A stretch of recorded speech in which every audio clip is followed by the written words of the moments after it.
खरबूज वनस्पती माहिती. खरबूज या नावाच्या फळाकरिता या वनस्पतीची लागवड केली जाते. ही वनस्पती कुकरबिटेसी कुलातील असून तिचे शास्त्रीय नाव कुकुमिस मेलो आहे. आढळणारा परिसर. या वनस्पतीची लागवड खास करून उत्तर प्रदेश, गुजरात व महाराष्ट्र येथे केली जात असली तरी भारतात सर्वत्र केली जाते. वर्णन. खरबुजाची पाने साधी, हस्ताकृती व पंचकोनी असतात. पानांच्या कडा दंतूर असतात. फुले पिवळी, एकेकटी व लांब केसाळ देठावर येतात. फळे गोल राखाडी बिया अनेक व आकाराने चपट्या असतात. कच्चे फळ आंबट असते.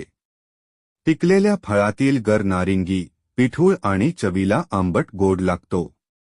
फळात अ आणि क जीवनसत्वे असतात. उपयोग. वात, पित्त व थकवा दूर करण्यास फळांचा गर उपयुक्त ठरतो. बियांचे तेल पौष्टिक व चवदार असते. खरबुजात 95% पान यासोबत व्हिटॅमिन सचे प्रमाण मोठ्या प्रमाणात आढळतात.